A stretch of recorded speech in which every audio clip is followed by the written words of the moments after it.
എടാ ഇന്ന് സുമേഷ് തിരിച്ചു പോവല്ലേ, നീ അറിഞ്ഞില്ലായിരുന്നോ? പോവാന്നോ? അല്ല വന്നിട്ട് 5-6 ദിവസമല്ലേ ഉള്ളൂ. അവൻ എല്ലാരും കണ്ടു, സ്പ്രേയും സൺഗ്ലാസ് എല്ലാം കൊടുത്തു അവന്മാർക്ക്. അതിനിപ്പോ എന്നാടാ, നല്ല കാര്യമല്ലേ.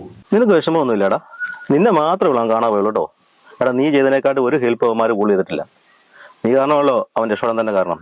അവൻ രക്ഷപ്പെട്ടിട്ടുണ്ടെങ്കിലേ അത് അവന്റെ മാത്രം കഴിവുണ്ടാ. എടാ ഈ പാമ്പിടിച്ച് നീ ഈ ലോട്ടറി മീറ്റ് നടക്കുന്ന കാണാതെ അവൻ ആ പൈസ ഉള്ള റഫീഖിന് കൊണ്ട് മൊബൈലും കൊണ്ട് കൊടുത്താ കേട്ടത്. ഈ നന്ദിയില്ലാത്ത ഇവനെയൊക്കെ.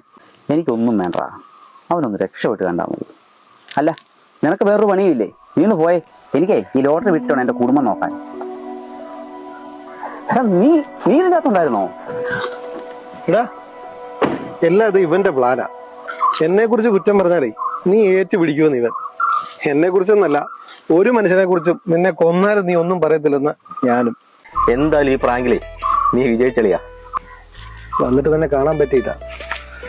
ഇന്ന് വൈകിട്ട് ഞാൻ റിട്ടേണാ. സോറി. അതൊന്നും കുഴപ്പമില്ലളിയാ. നീ ഒന്ന് വണ്ടി കയറി. ഇല്ല നിങ്ങൾ വിട്ടോ, ഞാനേ ഇന്നൊന്നും വിറ്റിട്ടില്ല. ടൗൺ വരെ ഒന്ന് പോയിട്ട് വരാം.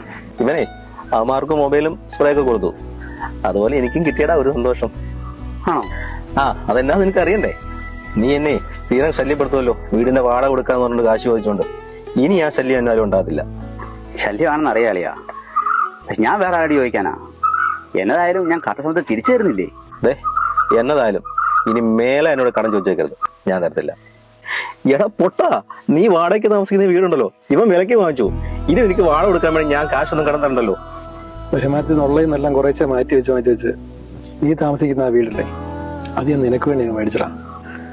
കടപ്പാടിന്റെ കണക്കൊന്നും പറഞ്ഞ് നീ ഒരു ക്രിഞ്ചാക്കുന്നതാ.